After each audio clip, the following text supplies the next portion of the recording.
तो स्वागत है आप सभी भाई लोगों का आज की इस नई वीडियो के अंदर। मेरा नाम रितेश और आप देख रहे हो मेरे यूट्यूब चैनल। तो आज की इस वीडियो में हम देखने वाले हैं, आज की इस वीडियो में हम 3 अंक वाले प्रश्न देखने वाले हैं जो आपकी रसायन विज्ञान की इकाई नंबर 2 है, जो अध्याय 2 है परमाणु संरचना। उसके ये जो सभी जितने भी उत्तर हैं यहाँ से लेके यहाँ से नीचे तक, इन सभी के सॉल्यूशन हम देखने वाले हैं। तो अगर वीडियो यूजफुल होती है तो वीडियो को लाइक कर देना, और चैनल पर पहली बार विजिट करते हैं तो चैनल को भी सब्सक्राइब कर लेना। तो और यहाँ से ऊपर के जो सभी प्रश्न हैं इनके हमारे पास आंसर दिए हुए हैं। तो एक 3 अंक वाले प्रश्नों के उत्तर हमारे पास नहीं दिए हुए हैं। तो यहाँ से जितने भी हम सभी के उत्तर देखेंगे, और यदि आपको वीडियो पसंद आ जाए तो वीडियो को ईमानदारी से लाइक कर देना और चैनल को सब्सक्राइब जरूर कर लेना। तो हम देखते हैं इन सभी के आंसर। उसके बाद पहले आप प्रश्न देख लीजिए, यहाँ से यहाँ तक आपकी प्रश्न बैंक में भी आपको ये सभी प्रश्न दी हुई हैं, उसी के हैं, उसी का ही स्क्रीनशॉट है। तो चलिए अब हम इनके सभी के उत्तर देख लेते हैं। तो फिर आपको यहाँ पर दिख रहे होंगे सभी अध्याय का यहाँ पर सॉल्यूशन हमने इकट्ठा कर लिया है, और यहाँ से आपको पूरी वीडियो को एंड तक देखना है। तो यहाँ पर हमारा पहला प्रश्न है 3 अंक वाले प्रश्न। 3 अंक वाले प्रश्न में पहला प्रश्न है 1 ग्राम भार में इलेक्ट्रॉनों की संख्या का परिकलन कीजिए। तो यहाँ से आपका पूरा आंसर सही है, जो कि हमने किताब में से ही आपकी बुक में से लिखा है। उसके बाद यहाँ से आपको यहाँ तक का जो पूरा सॉल्यूशन है, तो इसका जो ये आंसर हो जाएगा ये वाला, तो इसको आपको अच्छी सीधा का सीधा पूरा का पूरा उतार लेना है वहाँ की। उसके बाद हमारा क्वेश्चन नंबर 2 है, नीचे दिए गए परमाणु द्रव्यमानों के जो आपकी संख्या है उसका प्रतीक लिखना है। तो आपका पहले का जो आपका क्लोरीन आ जाएगा पहले वाले का, और दूसरे वाले का आपका आ जाएगा यहाँ पर जो आपका परमाणु क्रमांक होता है 200, मतलब परमाणु क्रमांक 92, और तो वो भार होता है परमाणु भार 233। तो इसका जो आपका ये वाला आंसर सही हो जाएगा। उसके बाद Be बेरिलियम ये जो सही हो जाएंगे। उसके बाद हम पहले दूसरा तीसरे का इन सभी का सही हो जाएगा। उसके बाद हम क्वेश्चन नंबर 3 को आपको अच्छे से स्क्रीनशॉट कर लेना है यहाँ से। क्वेश्चन नंबर 3, ऐसा प्रकाश की तरंग 4 pm में जो एक ऊर्जा दे फोटोनों की संख्या बताइए। तो यहाँ से आपको यहाँ तक आपको अच्छे से स्क्रीनशॉट कर लेना है और लिख लेना है। उसके बाद हम अगला प्रश्न देख लेते हैं, क्वेश्चन नंबर 4। तो प्रश्न क्रमांक 4 को भी आपको यहाँ से पढ़ लेना है। उसके बाद हमें इनकी संग पहला क्वेश्चन नंबर 4 दिया हुआ है। उसके बाद हमारे पहले में हमें ज्ञात करनी है फोटोनों की ऊर्जा, उसके बाद उत्सर्जन की गतिज ऊर्जा, और उसके बाद तीसरे में हमें याद करनी है प्रकाशीय इलेक्ट्रॉन के वेग का परिकलन करना है। और यहाँ पर ये जो हमें इलेक्ट्रॉन वोल्ट, 1 इलेक्ट्रॉन वोल्ट की एनर्जी दी हुई है। उसके बाद हम आगे बढ़ते हैं, और यहाँ से इसका पहले का सॉल्यूशन हो जाएगा। उसी में से फोटोनों की संख्या हमें ज्ञात करनी थी, मैंने आपको बताया था। लेकिन उसी के बाद हमारा अगला है, जो अगला में आपका फोटोनों की संख्या का मतलब उत्सर्जन गतिज ऊर्जा ये हो जाएगी। उसके बाद तीसरा का जो था आंसर, उसका यहाँ से इसका ये वाला आंसर निकल के सही हो जाएगा। उसके बाद यहाँ से आपको हम अगला प्रश्न दिखा देते हैं। तो अगला प्रश्न क्रमांक 5 है आपका, सोडियम परमाणु आयनन के लिए 242 nm की तरंगदैर्घ्य विद्युत चुम्बकीय विकिरण पर्याप्त होती है।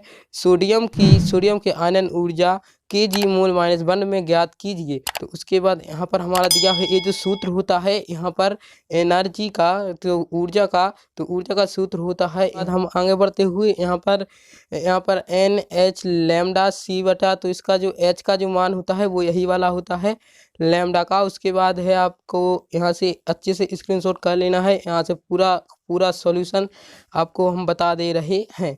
उसके बाद आगे बढ़ते हुए, और यहाँ से फोटोनों की संख्या आपको देख लेनी, गतिज ऊर्जा को आपको यहाँ से देख लेना। उसके बाद इसको आपको अच्छे स्क्रीनशॉट करते जाते हैं।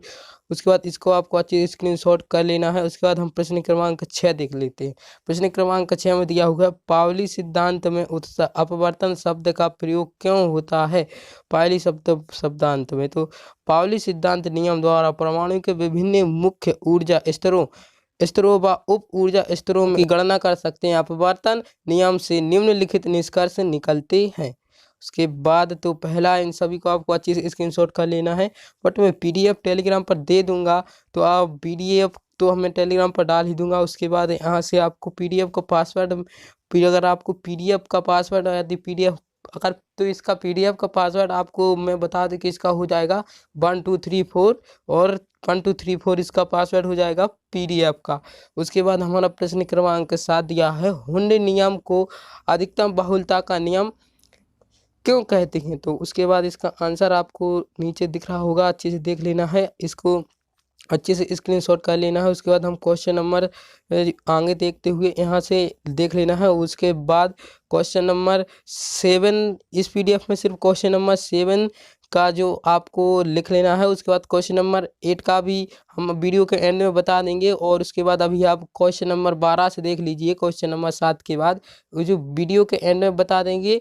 और बचे हुए हम जितने भी क्वेश्चन लास्ट में अगर बचते हैं तो हम आपको टेलीग्राम पर प्रोवाइड करा देंगे। उसके बाद वैसे तो मैंने कुछ भी नहीं छोड़ा है, सारे प्रश्न के आंसर यहाँ पर आ चुकी हैं। उसके बाद क्वेश्चन नंबर 12 में है, आप देख लीजिएगा, पाउली अपवर्तन सिद्धांत के उदाहरण के साथ समझाइए। तो इसका जो राइट आंसर हो जाएगा, किसी भी परमाणु में उसके किन्हीं 2 इलेक्ट्रॉनों के चारों ओर क्वांटम संख्याओं के मान एक होने का असंभव हो। अर्थात किसी भी परमाणु में कोई भी 2 इलेक्ट्रॉन ऐसे नहीं हो सकते जिनकी चारों क्वांटम संख्याएं समान हो। उसके बाद इसका उदाहरण के द्वारा समझाना था, तो उदाहरण यहाँ पर 3 देख लीजिएगा। किसी मुख्य ऊर्जा स्तर में इलेक्ट्रॉनों की अधिकतम संख्या 2n² हो सकती है। उसके बाद इनको आपको अच्छे से स्क्रीनशॉट कर लेना है। हम आगे बढ़ते हैं। किसी भी मुख्य ऊर्जा स्तर में कुल n² ऑर्बिटल होते हैं। उसके बाद हम इसको आगे बढ़ते हैं, प्रश्न क्रमांक 13 की ओर चलते हैं। प्रश्न क्रमांक 13 में दिया है, हुंड की अधिकतम बहुलता का नियम उदाहरण के साथ समझाइए। तो इसका जो आपका दिख रहा होगा, आपको अच्छे से स्क्रीनशॉट कर लेना है। इसके बाद आपको स्क्रीनशॉट करके तो हुंड के अनुसार किसी भी उपकक्ष के कक्षकों में इलेक्ट्रॉन जोड़े जाने तक बंद बनते हैं जब एक किसी भी प्रत्येक कक्षक में इलेक्ट्रॉन हो जाता है। अर्थात उपकक्ष के कक्षकों में प्रथम एक बार इलेक्ट्रॉन भरते हैं, उसके पश्चात ही जोड़े बनाना प्रारंभ करते हैं। सभी अकेले इलेक्ट्रॉन का चक्रण एक ही दिशा में होता है।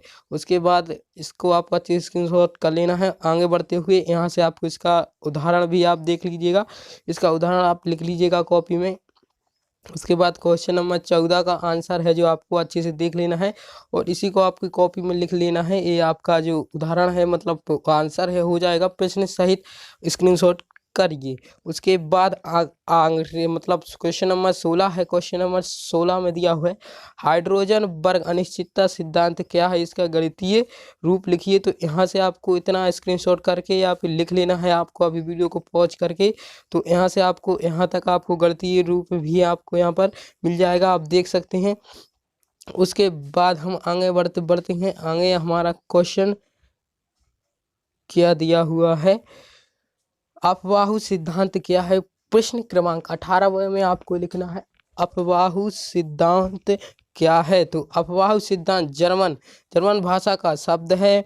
उसके बाद आगे बढ़ते हुए हम देखते हैं जिसका, तो इसको आपको अच्छे से स्क्रीनशॉट कर लेना है। क्वेश्चन नंबर 18वें का उत्तर आपको यहाँ से अच्छे से स्क्रीनशॉट कर लीजिए। उसके बाद हम प्रश्न क्रमांक आगे देखते हुए प्रश्न क्रमांक 19 दिया हुआ है।